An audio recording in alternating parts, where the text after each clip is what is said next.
Stand up, Lorraine. Let everyone get a good look at the one who only takes. My mother said it in the same voice she used to ask someone to pass the potato salad. 40 people in the backyard, paper flags on every table, and my mother, in her white linen blouse, pointing at me like I was a stain on the lawn she'd finally decided to name out loud.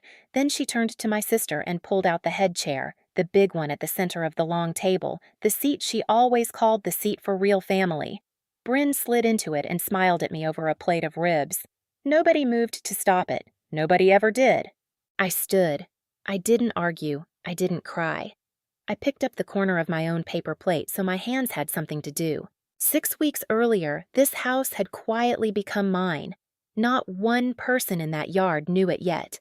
And before the fireworks went up that night, my uncle was going to stand up too and say the one thing my mother had spent 3 years making sure nobody would ever hear.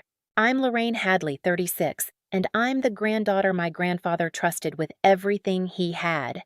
Let me take you back to that backyard, to the moment my mother said it and the whole table went still. The grill was still going behind me. Smoke curled over the fence. My nephew was chasing a sparkler somebody shouldn't have given him. And in the middle of all that ordinary 4th of July noise, my mother had just turned 40 guests into an audience. "Don't be dramatic," she added when I didn't sit. "I'm only telling the truth. Some people give to this family and some people take from it. You've taken from this house your whole life." This house. She didn't know how funny that was going to get. I want you to understand who was watching. The Hadleys are not a quiet family. We are a loud, church-going, casserole-bringing, lawn-judging family from a small town an hour outside Columbus. The kind of town where everyone's mother knows everyone's business, and where being talked about is worse than being broke. My mother, Diane, has spent 40 years making sure she is the one who does the talking. She runs the women's committee at the church. She organizes the town's Memorial Day picnic. She has a reputation, and she guards it the way other people guard money. So when she stood me up in front of the neighbors, the cousins, the pastor's wife, and the Brennans from 2 doors down, she wasn't losing her temper. She was performing. She'd decided somewhere in the last 3 years that I was the family's problem, and the 4th of July was when she'd finally announced the verdict. I set my plate down on the edge of the table. "Okay, Mom," I said. That was it. 2 words. Calm. Calm is the only weapon I've ever been any good at. She blinked, like she'd expected a fight, and I'd cheated her out of it. Brynn, comfortable in the big chair, reached for the lemonade and said, "She always does this, the wounded little act. It's exhausting." A few people laughed. The nervous kind of laugh, the kind people do when they're not sure whose side is safe. My Uncle Wade did not laugh. He was standing by the cooler, a soda in his hand, watching my mother the way you watch a storm cloud you've been told isn't coming. I'll get to Wade. Wade is the whole story, really. But to understand why one man standing up in a backyard could end 40 years of this, you have to understand what it cost me to keep my mouth shut for so long. And you have to understand the house. Let me tell you about the house first, because everything turns on the house. It's a 4-bedroom on Larkin Street with a wraparound porch and a sugar maple in the front yard, older than my mother. My grandfather built the back deck himself in 1981. My grandmother grew tomatoes along the south fence until the year she died. It is the Hadley house. Every holiday happens there. Every photo on the church directory wall was taken on that porch. In a town like ours, the house isn't just where the family lives. The house is who the family is. My mother lives in it. She has for 11 years since my grandmother passed and my grandfather's health started slipping.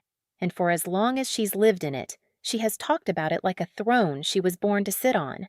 I leaned down and helped my nephew untangle his sparkler from the tablecloth before he set the whole thing on fire. He's 7. His name is Cole. He's the one good thing Brynn ever made, and he looked up at me with barbecue sauce on his chin and said, "Aunt Lori, why does Grandma always yell at you?" 40 people and a 7-year-old asked the only honest question in the yard. I didn't have an answer for him yet, but I was about to. Before I go any further, if your chest is already tight, if you already know this kind of family in your own bones, take a second to like this video and subscribe. It honestly helps these stories reach the people who need them. And drop a comment telling me where you're listening from and what time it is there right now. I read every single one, and I love knowing how far this travels. Now let me take you back, because to understand that backyard, you have to understand how I became the one who only takes. I was the responsible one before I was old enough to spell it. My father left when I was 9, and Brynn was 6.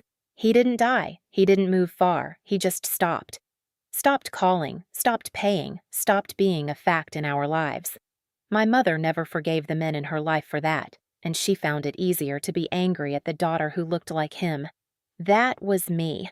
I have his jaw and his quiet, and my mother could never look at either without flinching. So she made me useful instead of loved.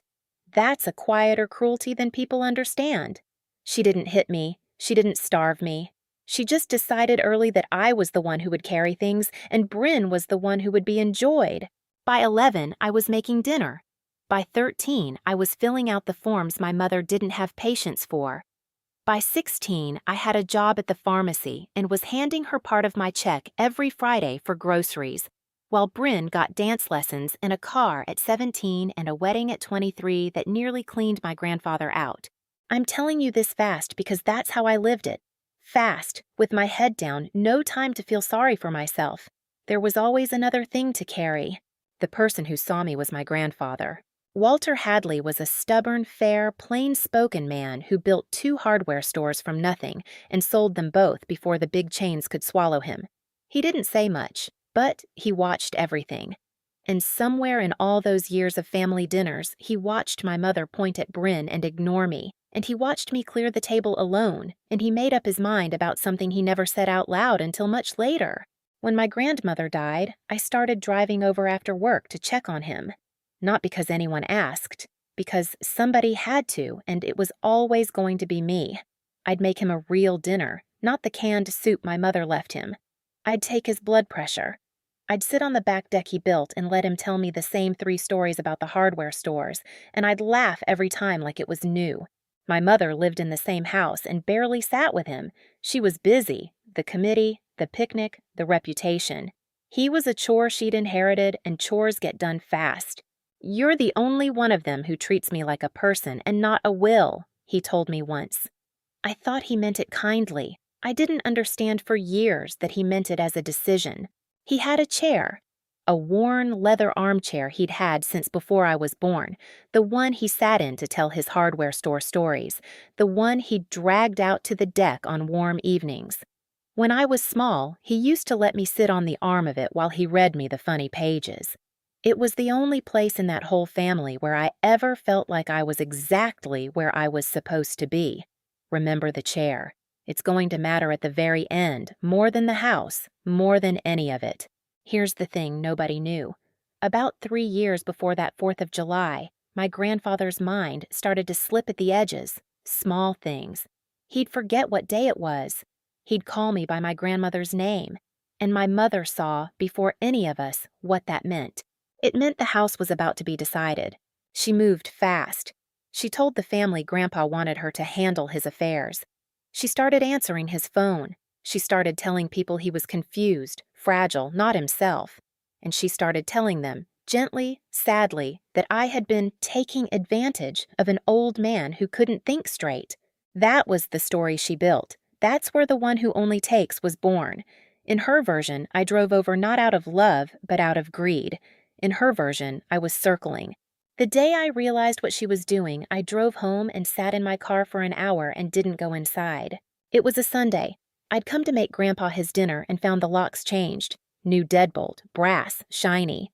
My key didn't turn. My mother opened the door 6 inches. "He's resting," she said. "Honestly, Lorraine, the visits are too much for him. The doctor agrees."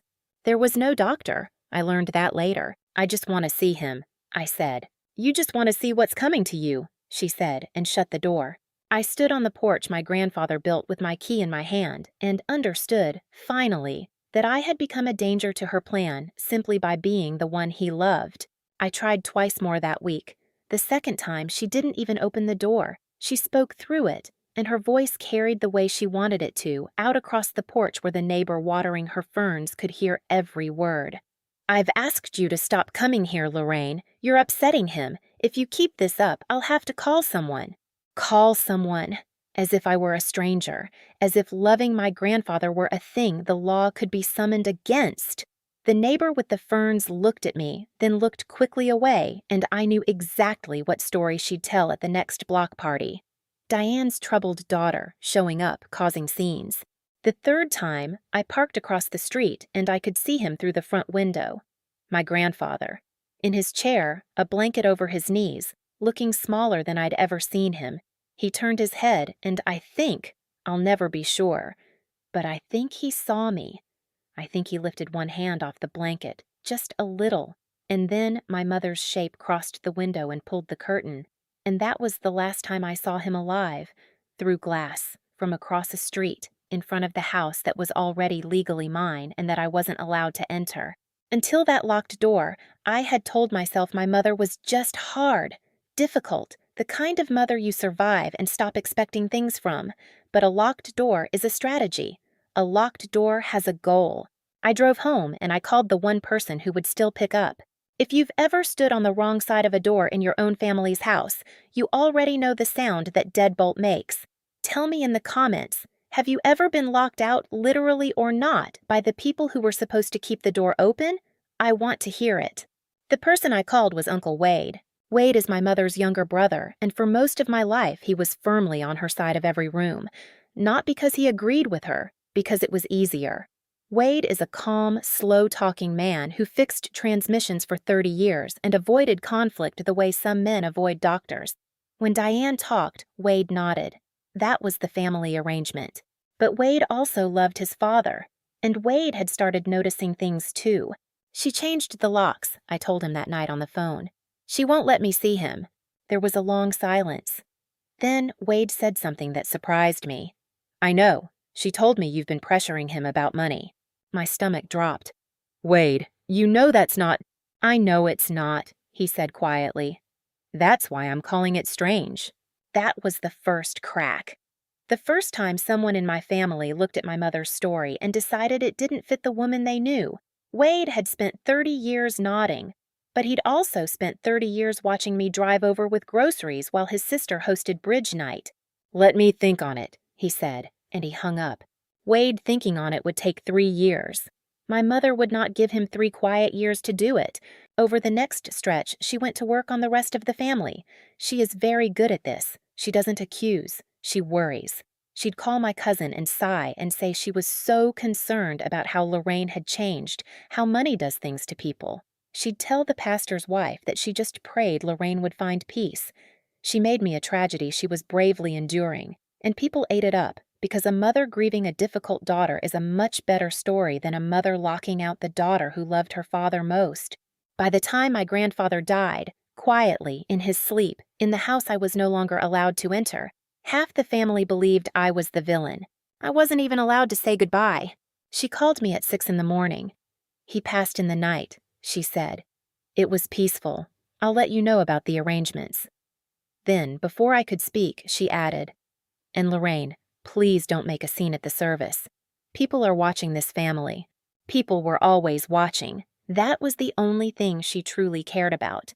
I went to the funeral. I sat in the 3rd row where she'd seated me behind cousins who wouldn't meet my eyes. Brynn gave a reading and cried prettily, and everyone said how strong she was. My mother accepted condolences like a queen at a coronation. And I sat in the 3rd row and stared at the casket of the only person in that family who ever looked at me and saw a person. There was one moment at that funeral I'll never forget.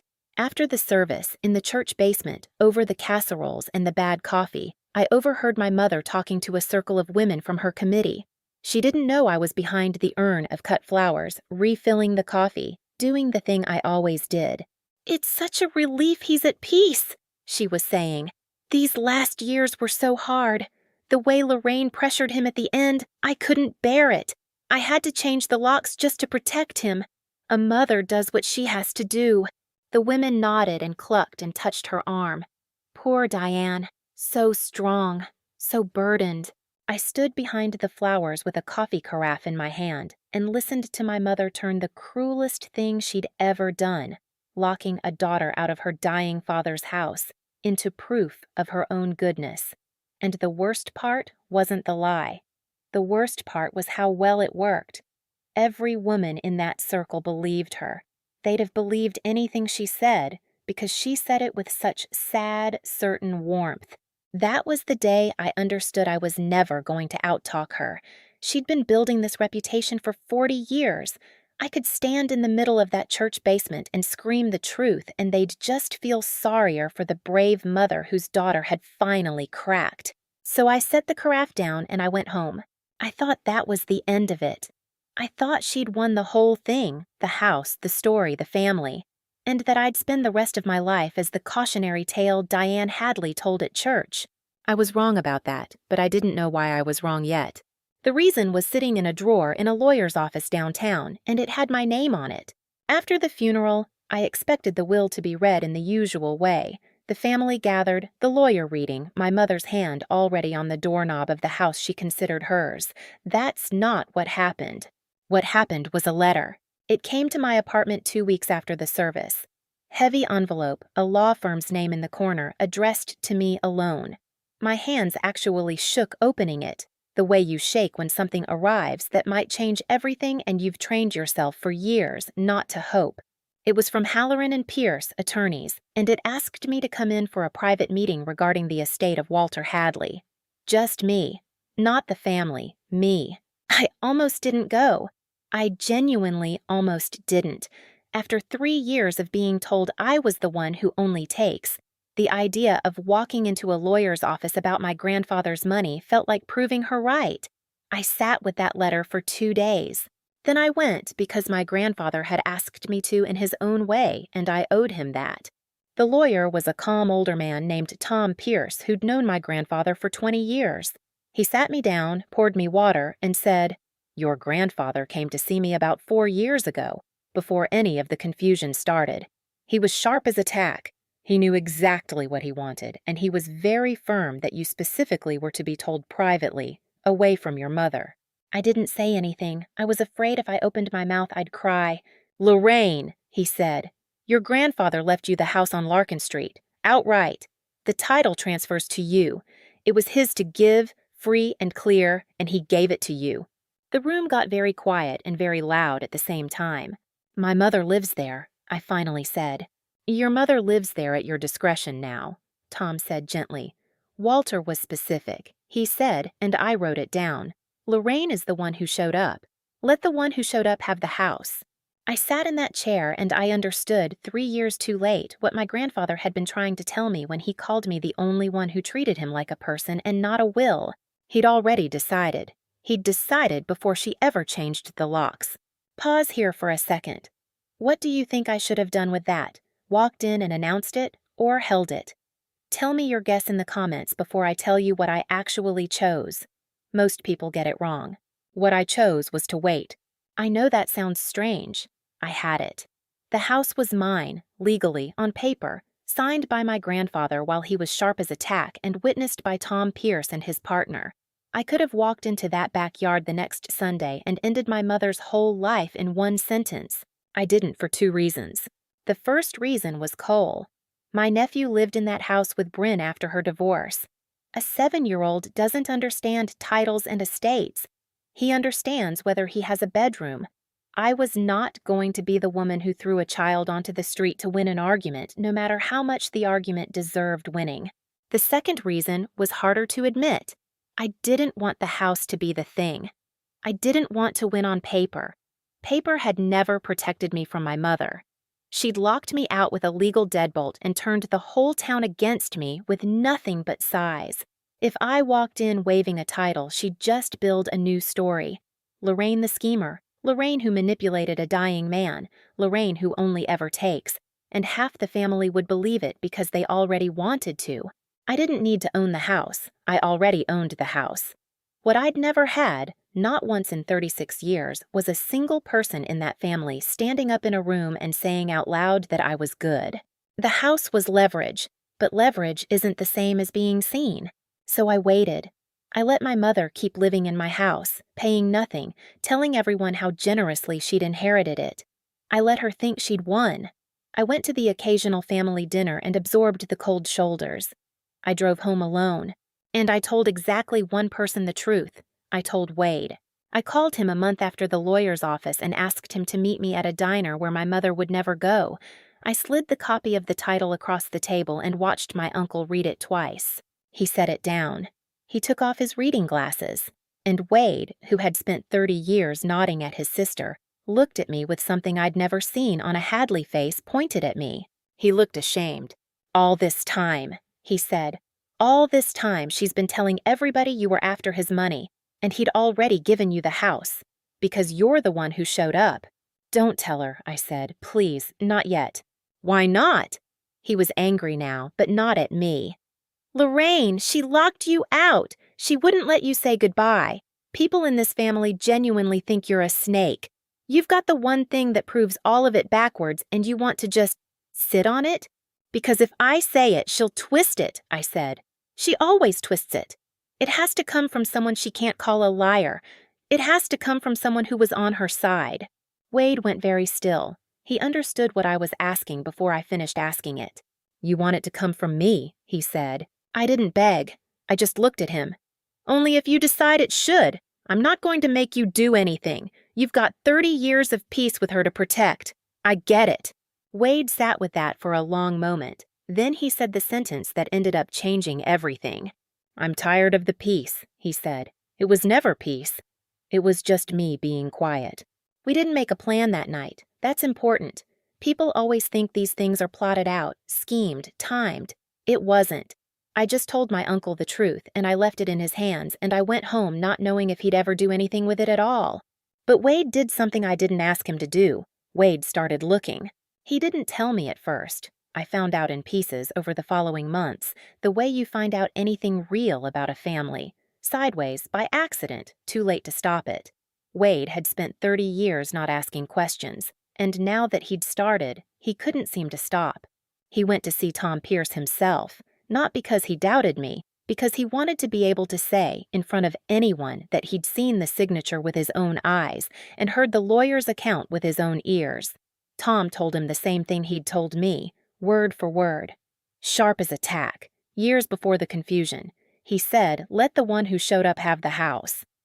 Wade wrote it down on the back of a gas receipt and kept it in his wallet. Then Wade did something braver. He started asking the cousins what exactly my mother had told them. What he learned turned his stomach. It turned out the story was worse than I knew. My mother hadn't just called me greedy. She'd told my cousin Renee that I'd tried to get power of attorney behind everyone's back. She'd told another cousin that I'd borrowed thousands from Grandpa and never paid it back.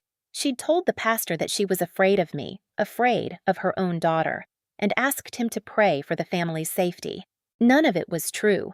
All of it was load-bearing. Brick by brick, she'd built a version of me that justified everything she'd done, and the family had moved into that house and made themselves at home. "She told Renee you stole from him," Wade said to me on the phone, his voice flat with something I'd never heard in it before. "From Dad, while he was dying." I had to sit down on my kitchen floor. 3 years of cold shoulders suddenly had a shape. They hadn't been avoiding a difficult woman. They'd been protecting themselves from a thief. In their minds, they'd been the good ones. "Wade," I said, "you have to be careful. If she finds out you're asking around—" "Let her," he said, but we both knew it wasn't that simple. Because here's the thing about Wade that made what he was doing genuinely dangerous for him. Wade had nobody else. He'd never married. His friends were my mother's friends. His whole social world was the Hadley family and the church my mother ran like a second living room. If he stood up against Diane, he wasn't risking an argument. He was risking the only family he had at 61 years old. I knew that, and I'd just handed him the match.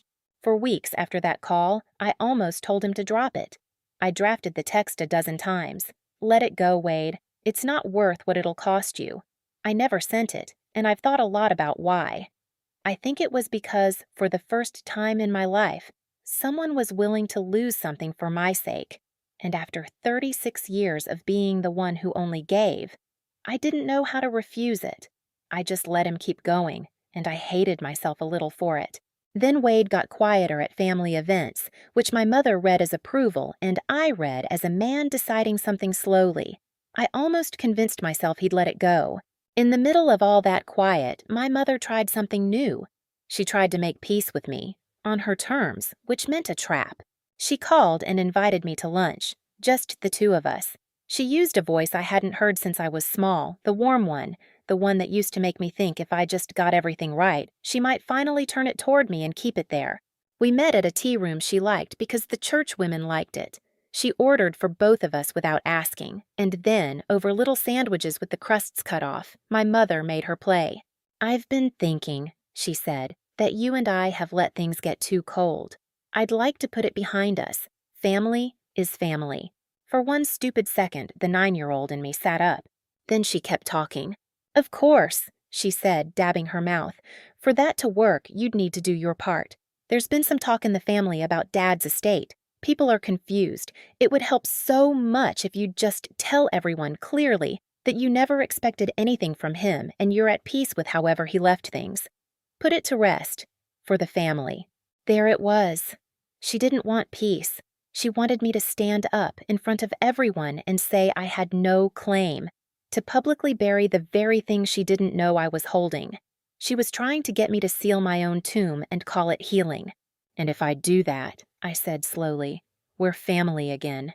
"Of course, sweetheart." She smiled, certain she'd found my price. "That's all I've ever wanted. Just peace." I set down my little sandwich. "Mom, you locked me out of his house. You told Renee I was a thief. You told the pastor you were afraid of me." I watched her smile stiffen at each one because she hadn't known I knew. "And now you want me to stand up in public and lie so that the story you built stays standing. That's not peace. That's just the locked door with a tablecloth on it." Her face went through 3 expressions in 2 seconds. Surprise, then the wounded look, then, when neither landed, something colder, the mask slipping. "You always have to make yourself the victim," she said, and the warmth was gone like it had never been. "Fine, stay cold, but don't come crying to me when this family wants nothing to do with you. I tried. Everyone will know I tried." "They will," I agreed. "You'll make sure of it." I left the crusts on my plate and the bill in front of her and walked out, and I sat in my car shaking because I'd just turned down the only thing I'd wanted my whole childhood, my mother's offered hand, and I'd done it because I finally understood the hand was a hook. That was the day I stopped hoping she'd change. It's a strange grief, giving up on your own mother, quieter than a funeral, but it freed something in me. If she was never going to see me, then I could stop performing for her and start living for the people who did. She didn't take the rejection quietly. She never does. The next Sunday, she escalated where she was strongest, in public, at church, on her own turf. I'd gone to the early service because it was the one she didn't usually attend, but that week she'd switched, and there she was in the 3rd pew, holding court. After the service, in the fellowship hall, I went to get a cup of coffee, and my mother saw her opening. She raised her voice just enough, the committee chairwoman pitch, designed to carry, and said to the woman beside her, "I just feel so sorry for her. I keep the door open. I keep inviting her back into this family, and she throws it in my face every time. A mother can only try so hard." A dozen people heard it. A dozen people gave me the look, the pitying, careful look you give the family disappointment. And I stood there with my paper cup, and I understood that this was the genius of her. Even my walking away became evidence of my coldness. Even my boundary became her halo. That was the moment, more than any other, that I knew the truth would have to come out in public, in front of these exact people, or it would never count at all. She'd poisoned every private room. I needed a room she couldn't control. I didn't know it yet, but she was about to build me that room herself and put 40 witnesses in it and hand me the match. A few days later, the concrete thing landed in my hands. The thing my grandfather's lawyer would have called evidence, and I just called the knife. It came from Renee, of all people, though she didn't mean it as a kindness. She'd forwarded Wade a screenshot from a family group chat I'd never been added to. A chat my mother ran called Hadley Family, with everyone in it but me. Wade showed me at the diner, sliding his phone across the table the way I'd once slid the title across to him. There it was, in my mother's own typed words, dated months earlier. "Just FYI, everyone, please don't share photos from gatherings with Lorraine. She's not in a good place, and I don't want her using them to make trouble about the estate. Trust me, I'm protecting all of us. Don't share photos with Lorraine. They'd built a whole family group and locked me out of it. The same way she'd locked me out of the house, the same way she'd locked me out of his deathbed. A digital deadbolt this time. Brass and shiny. I read it 3 times. I didn't cry. I'd run out of crying for her. But I kept that screenshot in my head for the rest of it, and on the 4th of July, when she stood up and called me the one who only takes, those typed words were the thing I was holding behind my calm face. Don't share photos with Lorraine. She's not in a good place. Trust me, I'm protecting all of us. She'd been narrating me out of the family one message at a time, and I'd let her because I was waiting for the right room. In those weeks of waiting, something I hadn't expected happened. Wade and I became actual friends. It started as logistics, him telling me what he'd learned, me telling him to be careful. But it turned into something else. He'd meet me at the diner on Thursdays and we'd just talk. He told me about my grandmother, stories I'd never heard, the way she used to hum while she snapped beans on the back deck. He told me my grandfather had cried at my high school graduation and made Wade swear never to tell anyone because Walter Hadley did not cry in public. I never knew that. Nobody had ever told me a man in that family was proud of me. One Thursday, Wade brought Cole because Brynn had a hair appointment and dumped him on whoever was closest, which was always how Cole ended up anywhere. The 3 of us ordered pancakes at 4 in the afternoon, and Cole told us a long, urgent story about a frog he'd found and lost, and Wade listened to all of it like it was the news, and I sat in that vinyl booth and felt, for one ordinary hour, like I was sitting with my family. That's the thing nobody tells you about the family you're born into. Sometimes it isn't all of them. Sometimes it's one uncle and one little boy and a plate of pancakes, and that's enough to be going on with. I'd spent 36 years trying to earn the whole table.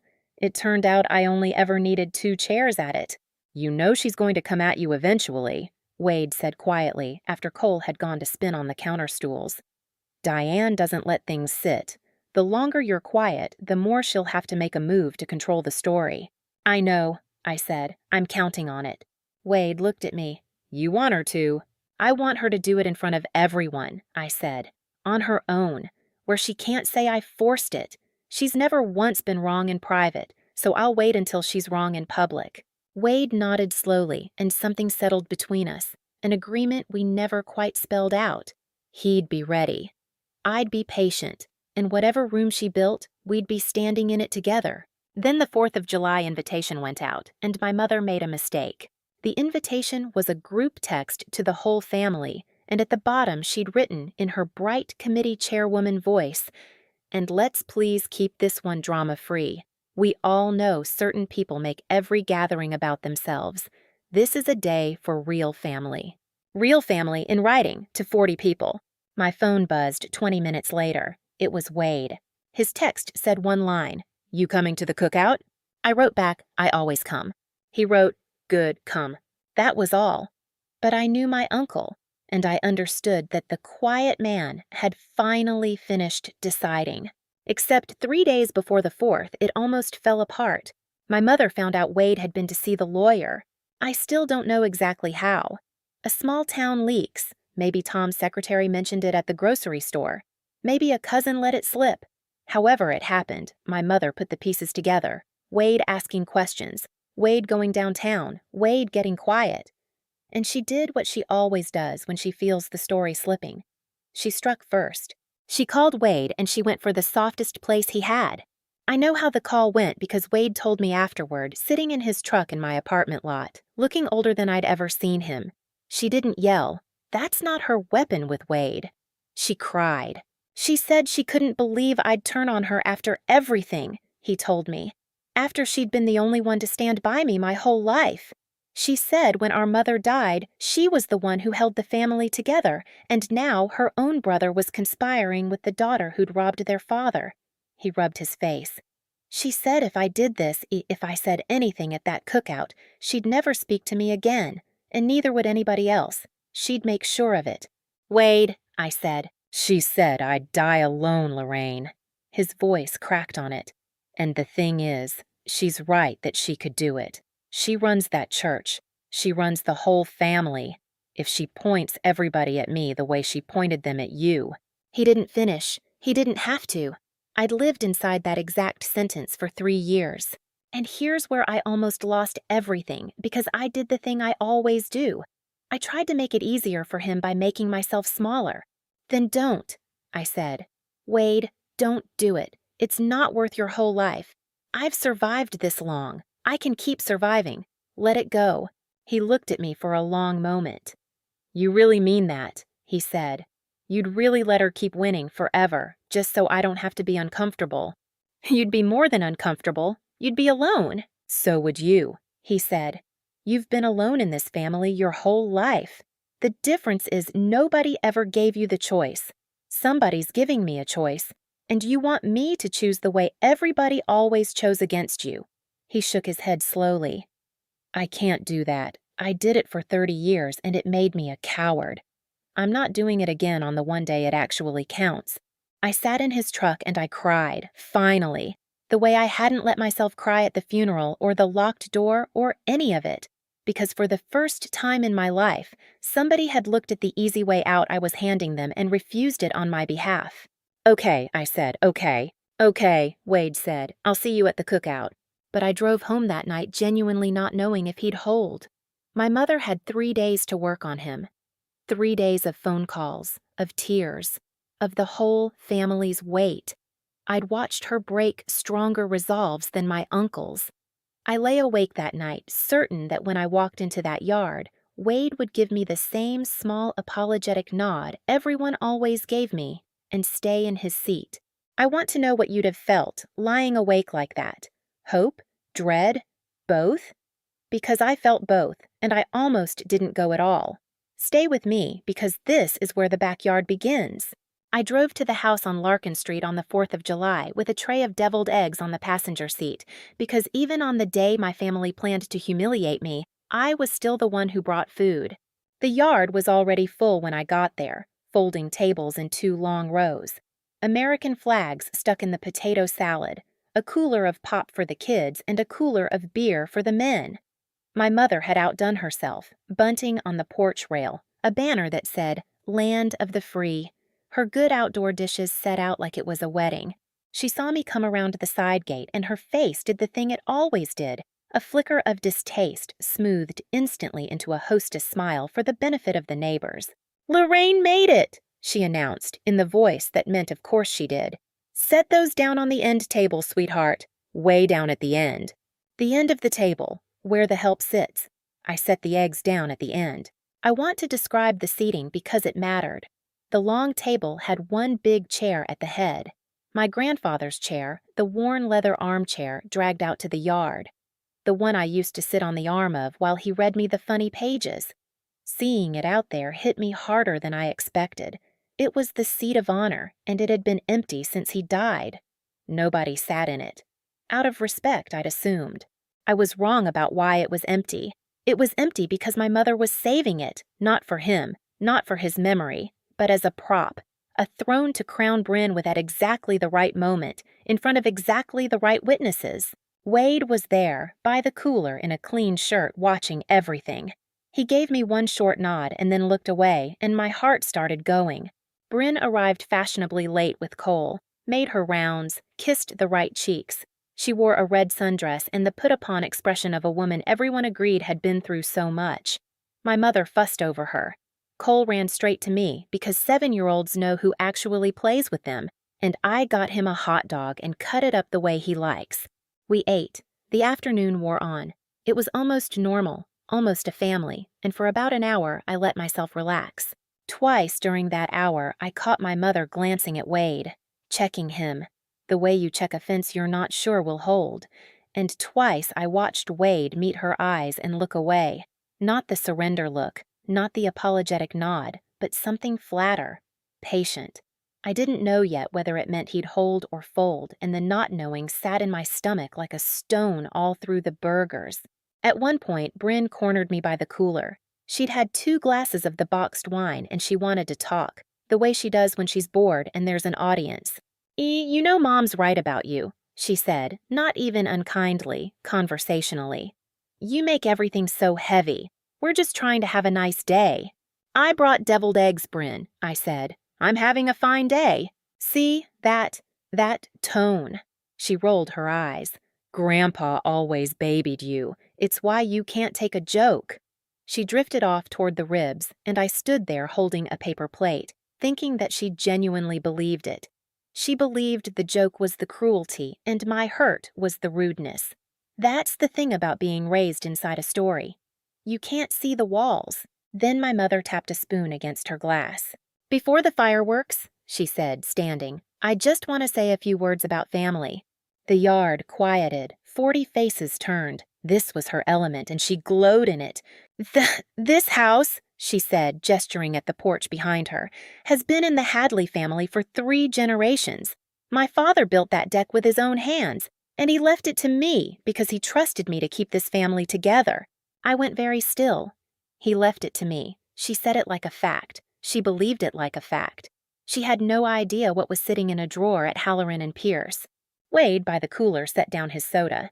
And keeping a family together, my mother went on, warming up, means being honest about who builds it up and who tears it down. Her eyes found me. Some people give to this family, and some people only take. There it was. The line she'd been building for 3 years, delivered to a live audience on the 4th of July. Stand up, Lorraine, she said. Let everyone get a good look at the one who only takes. The whole yard looked at me. The Brynnons, the pastor's wife, my cousins. Cole, confused, with sauce on his chin. I stood up slowly. I didn't say a word. And my mother, satisfied, turned and pulled out my grandfather's chair, the empty seat of honor, and gestured to Brynn. Come sit up here, honey, with the family that actually shows up. Brynn rose, smoothing her red dress, and walked the length of that long table to sit in our dead grandfather's chair while our mother beamed and 40 people watched me be cast out of my own grandfather's house. That was the moment. That was the bottom. And into the silence, before Brynn's dress had even touched the seat, my Uncle Wade said in his slow, calm transmission mechanic voice the 7 words that cracked the whole yard open. Diane, that's not your chair to give. Everybody turned. My mother's smile froze halfway off her face. Wade, she said with a little laugh. Sit down, you're confusing people. But Wade didn't sit down. Wade, who had spent 50 years sitting down when his sister told him to, set his hands flat on the table and stood all the way up. No, he said, I've been sitting down my whole life. I'm done. I want you to picture 40 people in a backyard. Paper flags drooping in the heat, ribs going cold on the grill, every single one of them suddenly looking at the quiet uncle nobody ever listened to. Diane, Wade said again, and his voice didn't shake. You've been telling this family for 3 years that Lorraine is after Dad's money. You told the cousins. You told the pastor. You stood up just now and said Dad left you this house because he trusted you. He did, my mother snapped. The hostess' smile was gone now. He didn't, Wade said. The yard went so quiet I could hear the flag bunting flapping against the porch rail. Brynn, half standing over the chair, froze. What are you talking about? My mother said. It wasn't a question. It was a warning. Wade looked at me, a question in it. Now? I gave him the smallest nod. 4 years ago, Wade said, turning back to the yard. Before Dad got confused, before any of this. He went to a lawyer downtown, Tom Pierce. Some of you know Tom. Dad was sharp as a tack, and he signed the house over to Lorraine, outright, years ago, free and clear. A murmur ran through the tables like wind through corn. And then something happened I hadn't planned for because I hadn't planned any of it. My cousin Renee stood up. Renee was the one my mother had told I'd tried to steal power of attorney. Renee had barely spoken to me in 3 years.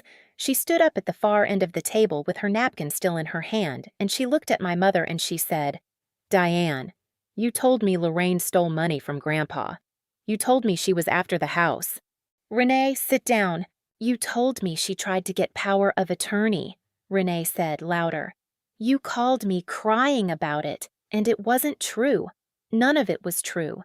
He'd already given her the house, fair and square, years ago, and you knew.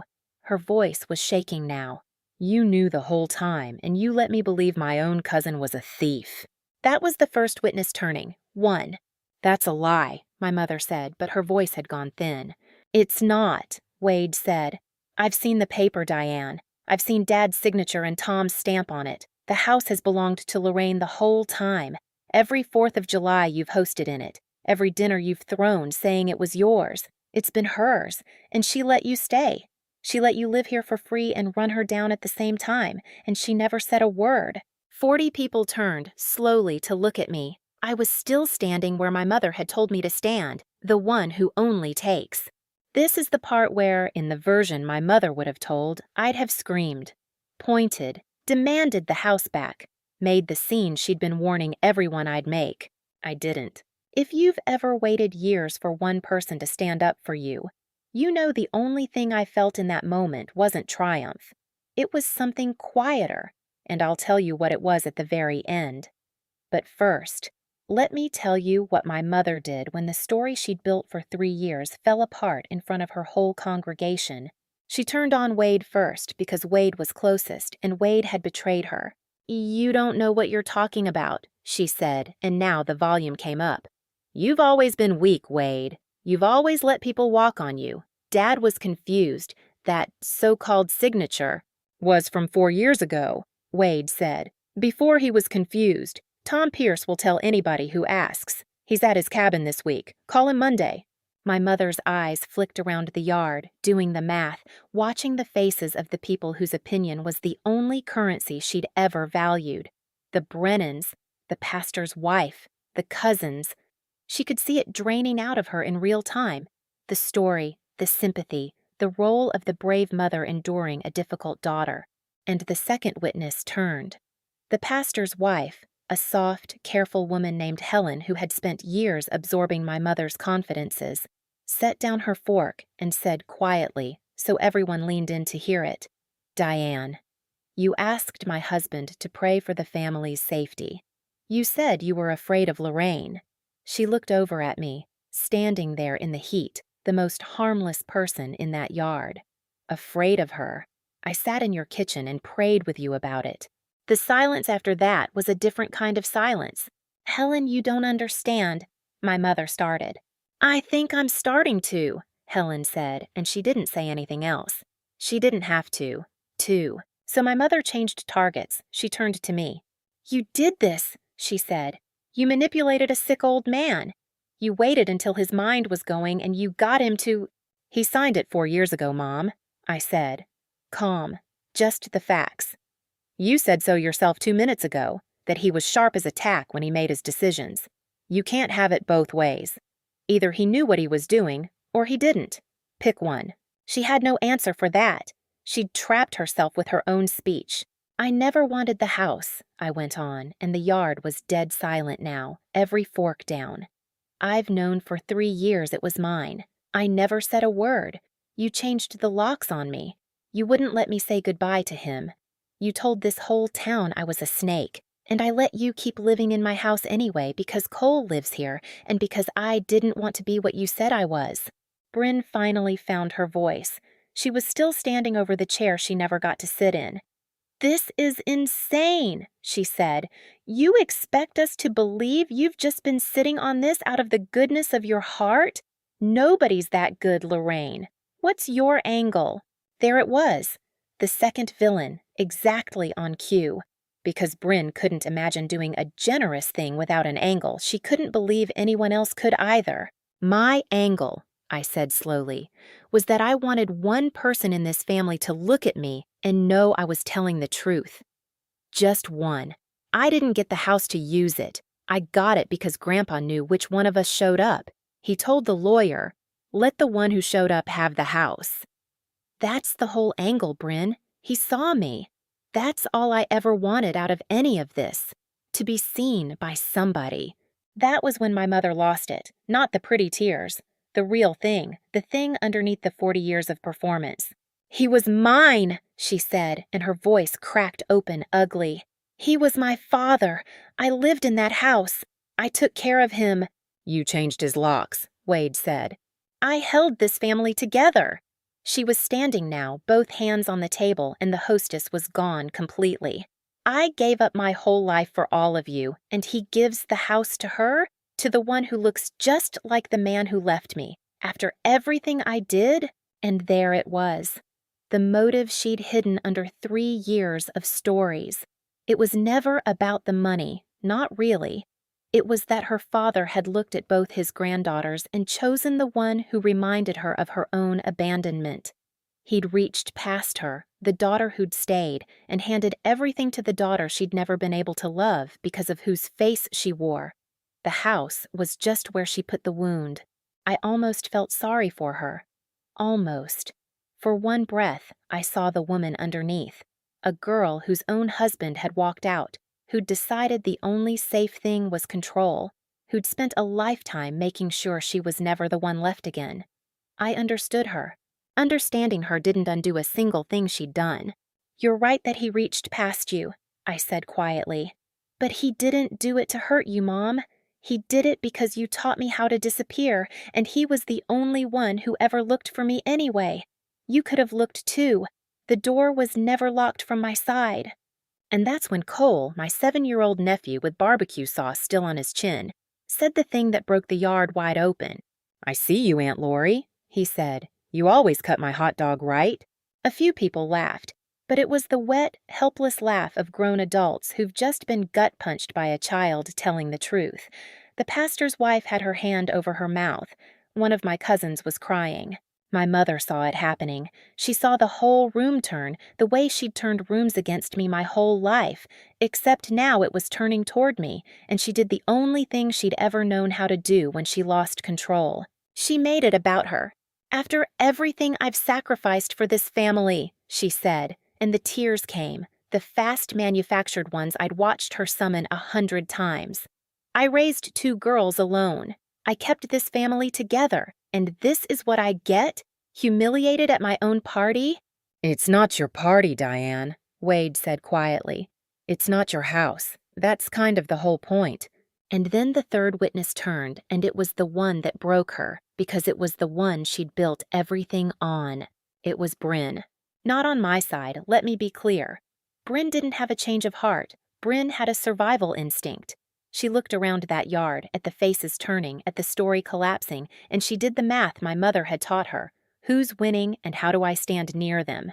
"Mom," she said, and her voice was different now, careful. "Did you actually know about the house?" "Brynn, because you told me he left it to you." Brynn's voice climbed. "You told me. You had me sitting in this chair like it meant something. You let me move in here. You let me tell Cole this was going to be his house someday. Did you know it was Lorraine's the whole time?"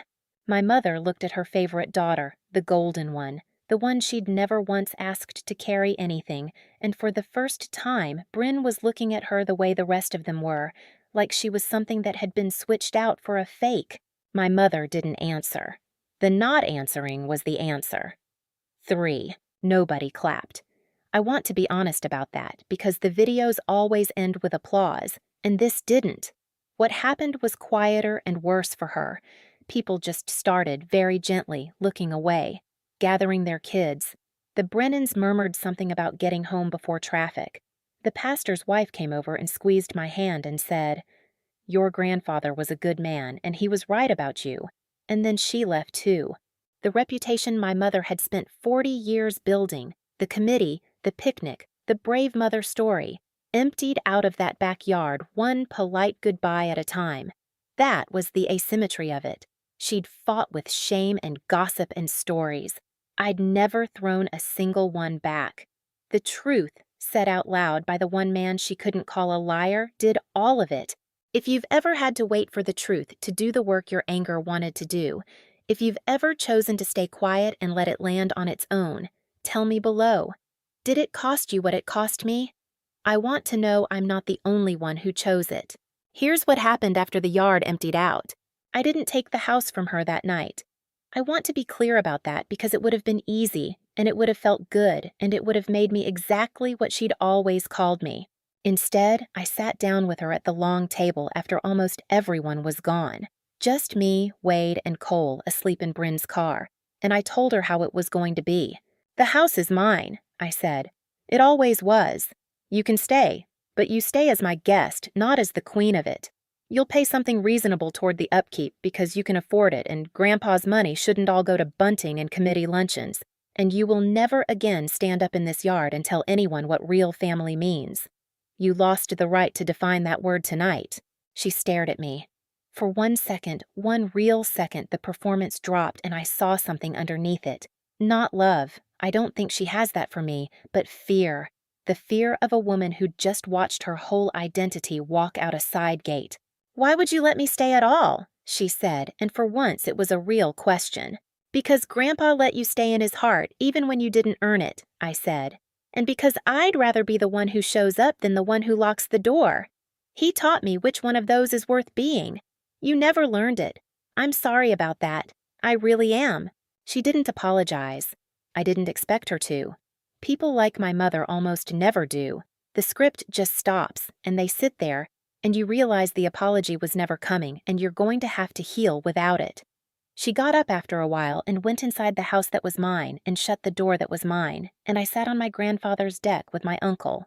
In the weeks that followed, the truth kept unpacking itself, the way truth does once the first knot gives. I learned things I hadn't known to look for. I learned that my mother had been telling the church committee for over a year that she was paying the property taxes on the house out of her own pocket like a good steward. She hadn't been. The estate had. I learned it from Tom Pierce, who'd been quietly handling the taxes the whole time, exactly as my grandfather had set up. I learned that Renee had tried, 2 years ago, to invite me to her daughter's christening, and my mother had told her I'd said I was too busy, that I didn't have time for family things anymore. I'd never been asked. The invitation had been intercepted like a letter, the way she'd intercepted everything. And I learned from Wade the thing that hurt the most and healed the most at the same time. After Grandpa signed the house over, he'd told Wade, just Wade, 4 years ago, to keep an eye out. He knew, Wade said. He knew what Diane would do. He told me, "Watch out for Lorraine when I'm gone. Your sister's going to come after her." And I said okay, and then I didn't. For 3 years, I didn't. Wade's voice broke on it. "He gave you the house and he gave me the job of protecting you, and I let him down on the one thing he ever asked me for. Today was me finally keeping my word to a dead man." Each thing I learned was a card flipping over, and each one said the same thing on the back. He saw it coming, and he tried to protect me, and the only mistake he made was trusting the wrong child to carry it out, and being right, in the end, about which child to trust with the house. The fallout was measurable, the way real fallout is. My mother stepped down from the women's committee within the month. She said it was to focus on family. But everyone knew the seat had gotten cold under her. The Memorial Day picnic the next year was organized by Helen, the pastor's wife. Renee started calling me on Sundays the way I used to call Aunt Ruth in Another Woman's Story, and slowly the cousins came back 1 and 2 at a time, each of them carrying a little shame they never quite said out loud. Brynn moved out of the house within 6 weeks, into a rental across town, and took Cole with her, and to her credit, she let me stay in his life. He still comes over. I still cut his hot dog right. My mother stayed in the house, under the terms I'd set, paying her share, hosting nothing. The throne was just a chair now. I think that was the part that punished her most. Not losing the house, but losing the audience. A reputation is only worth something when people are watching, and the people had stopped watching the way she needed them to. "You did the right thing, not taking it from her," Wade said. "I didn't do it for her," I said. "I did it for him, and for that kid." Wade nodded. We sat there as the town's fireworks started going up over the trees, the cheap municipal kind, popping and fading over the maple my grandfather planted. "I should have stood up years ago," he said. You stood up today," I said. "That's the part that counts. You're the only one who ever did." And there it is, the thing I felt in the backyard when 40 people turned to look at me, the thing I promised I'd name. It wasn't winning. The house was never the win. The win was a tired man who fixes transmissions setting down his soda and saying my name like I was worth defending. The win was a 7-year-old saying he saw me. For 36 years, I'd carried this family with my head down, certain that being useful was the closest I'd ever get to being loved. I was wrong. There was something past useful. There was being seen. And it turned out one person was enough. If you've spent your whole life as the one who only takes in someone else's story, go find your Wade. Go be somebody's Wade. One person standing up in a backyard is enough to turn a whole family around. I'm living proof. There's one more thing about the chair. The next time the family gathered, a smaller thing, just the cousins who'd come back and Wade and Cole, nobody had to tell me where to sit. Renee pulled out my grandfather's leather armchair, the one my mother had saved for Brynn, and she set it at the head of the table, and she looked at me and said, "That's yours, Lori. It always should have been." And I sat down in the chair I'd sat on the arm of as a little girl, in the house he left me, and Cole climbed up on the arm of it the way I used to and asked me to read him the funny pages. I read him the funny pages, and somewhere in the middle of the comics, with a 7-year-old leaning into my shoulder, I finally understood what my grandfather had been giving me. It was never really the house. The house was just the only language he had left to say it in. What he'd given me was the chair, the one place where I got to be exactly where I belonged. These days, I still bring the deviled eggs. I still cut Cole's hot dog right. My mother and I are not close, and we may never be, and I've made my peace with that. But I sit at the head of the table now, in my grandfather's chair, in my grandfather's house. And when I look down that long row of folding tables on the 4th of July, I'm not looking for permission anymore. I'm just looking at the family that finally learned to look back.